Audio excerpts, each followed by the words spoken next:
Jundub bin Junadah ini, beliau seorang raja begal. Jadi sekampung Gifar itu semua pembegal. Setiap yang lewat situ kalau nggak ada setoran, maka taruhannya bukan cuma harta habis, nyawa melayang. Dog dik duk dog dik duk dog dik duk suara kaki.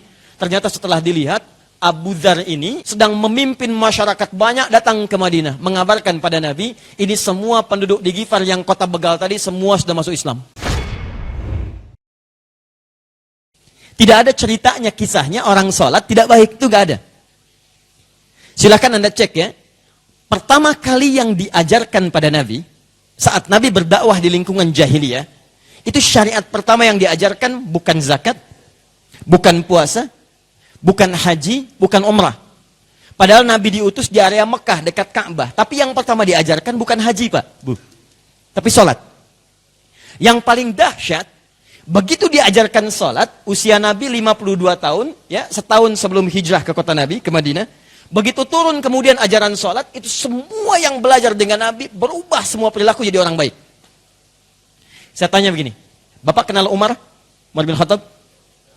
Bagus ya. Masih bagus. Di Bekasi ada yang kenal Umar bin Khattab. Luar biasa. Di Sukabumi lebih parah, ada yang kenal Fir'aun. Jadi saya ke Sukabumi, ada tabligh akbar, saya tanya, kenal Fir'aun? Kenal. Luar biasa. Sukabumi, hubud dunia tuh. Ya. Sukabumi, suka itu hubun, bumi itu dunia, hubud dunia. Umar itu sebelum masuk Islam punya dua kebiasaan yang populer. Satu, tipikalnya keras dan suka berduel. Jadi setiap hari itu siang-siang naik ke Jabal Qubais. Jabal Qubais itu kalau Anda umrah atau haji, kemudian di Grand Zamzam, samping kanannya ada bukit yang sekarang jadi istana raja. Ya, itu disebut Jabal Qubais namanya. Itu setiap siang naik ke atas Jabal Qubais, itu nantangin orang. Siapa yang berani dengan saya duel, kita ketemu di bukit A, tapi sebelum datang, pamit dulu pada ibu yang telah melahirkannya, karena dia akan pulang tanpa nama. Umar. Umar dikenal juga tokoh yang sangat senang dengan minuman keras, suka mabuk. Paling minimal 5 kali dalam sehari, mabuk. Ya. Anda tahu apa yang terjadi? Begitu masuk Islam, tiba-tiba berubah. Dilatih oleh Nabi sholat, kerasnya berubah menjadi ketegasan, jadi pembela kebenaran, bahkan membela kehidupan Nabi. Dan yang paling dahsyat, semua ayat-ayat tentang larangan mabuk, larangan miras santika, larangan khamar, larangan semua yang terkait dengan mabuk-mabukan, itu turun atas pertanyaan Umar dan permintaan beliau kepada Nabi. Kata beliau, ya Rasulullah, kenapa enggak diturunkan ayat larangan mabuk? Karena mabuk dampaknya buruk bagi kesehatan. Semua aspek yang buruk terkait dengan miras santika itu pertanyaan dan permintaan Umar kepada Nabi. Anda pernah dengar seorang bernama Abu Dzar Al-Ghifari? Nama aslinya Jundub bin Junadah.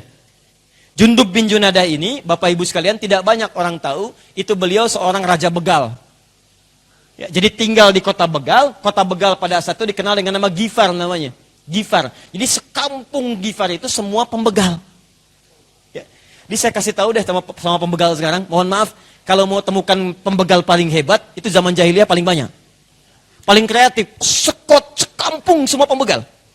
Setiap yang lewat situ kalau nggak ada setoran, maka taruhannya bukan cuma harta habis, nyawa melayang. Tokoh paling utamanya namanya Jundub bin Junadah. Tiba-tiba datang kepada Nabi, diajarkan oleh Nabi, masuk Islam. Begitu masuk Islam, diajarkan sholat. Kata Nabi, sudah kamu pulang ke Gifar sana, dakwahi kaummu, nanti kita berjumpa di Madinah. Anda tahu apa yang terjadi? Setelah belajar sholat, pulang ke Gifar, diajarkan penduduk Gifar, Nabi hijrah ke Madinah.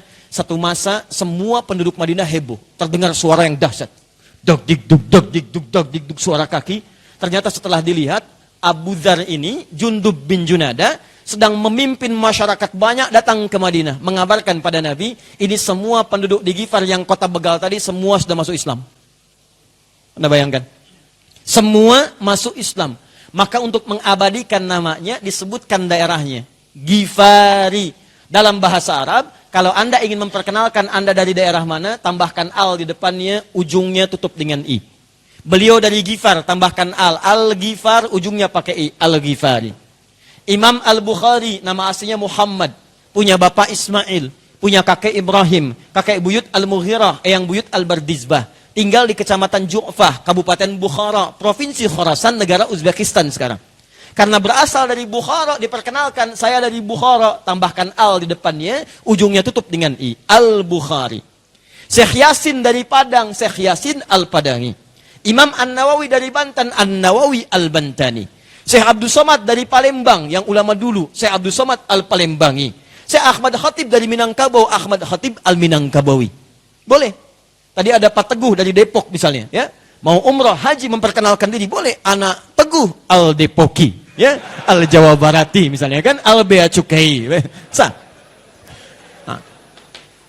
Ini saya mau katakan begini, ya, semua orang-orang jahiliyah, maaf, saya sebutkan jahiliyah supaya kita tahu perbandingannya. Nanti saya masuk kepada inti bahasannya. Lihat teman-teman, di sini ada Persia. Ini ada Persia. Di sini ada Romawi. Dua-duanya sudah punya peradaban, sudah maju.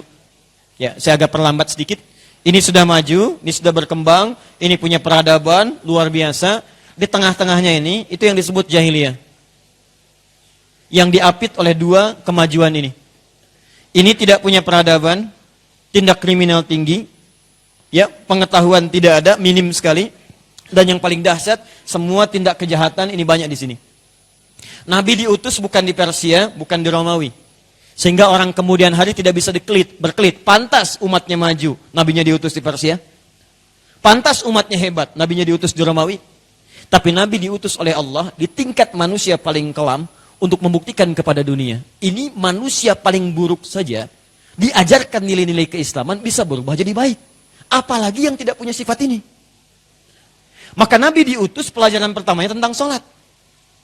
Begitu ini diajarkan, Allahu Akbar. Semua profesi yang dimiliki oleh orang jahiliyah berada pada puncaknya. Paling dasar, semua profesi ini dilandasi dengan nilai-nilai tertinggi dalam nilai-nilai kebaikan. Contoh, maaf, jangan Anda kira semua sahabat Nabi ini profesinya seluruhnya hanya ustad. Ternyata segelintir yang ustad. Hanya Ali bin Abi Thalib, ustad. Ubay bin Ka'ab, ustad. Abdullah bin Mas'ud, ustad. Tapi jangan lupa, ada yang pebisnis, Abu Bakar As-Siddiq, Abdurrahman bin Auf, Tamim Ad-Dari. Ada yang birokrat, Amr bin As. Ada yang diplomat, Muawiyah bin Abi Sufyan. Ada yang mirip-mirip profesi seperti antum. Jaga di bagian aset tertentu, kemudian mengontrol aset keluar masuk, sampai dengan menentukan penjagaan itu ada di antara para sahabat yang ditugaskan oleh Nabi langsung. Diabadikan di Sahih Al-Bukhari, nomor hadis 2311. Nama sahabatnya Abu Hurairah. Itu mirip-mirip tugasnya dengan antum. Al-Bukhari, nomor hadis 2311. Nama sahabatnya Abu Hurairah. Nama aslinya Abdurrahman. Aslinya lagi Abdus Syams. Mulanya beliau Majusi, pindah kemudian ke Kristen, bingung kemudian, memutuskan untuk pergi ke Madinah, bertemu dengan Nabi, masuk Islam.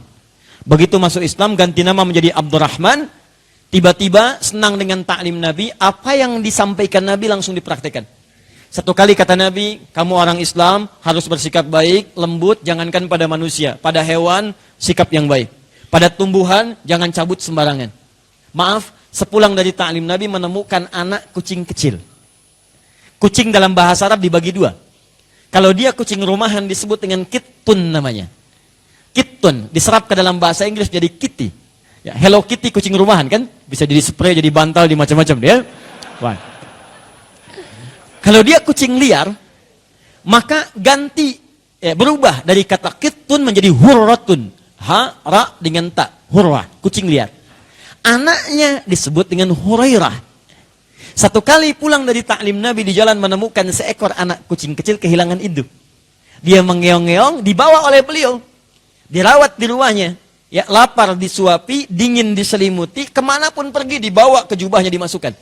Sampai tiba-tiba di pertengahan jalan saat akan ikut taklim Nabi, berjumpa dengan Rasulullah di jalan. Kata Rasulullah, begitu mengeong-ngeong, keluar anak kucing kecilnya. Kata Rasulullah, anta Abu Hurairah. Kamu bapaknya anak kucing kecil. Jadi kalau ada orang perhatian pada anak kucing seperti ayah pada anaknya, hanya kamu, tidak ada yang lain. Coba cek, ada pejabat di sini rapat bawa anak kucing? Ada ya? Nah, maka sampai dengan masa kini dikenal dengan Abu Hurairah. Abu Hurairah ini begitu belajar dengan Nabi, sholat dengan sempurna, maka terbentuklah pada jiwanya dasar-dasar kebaikan.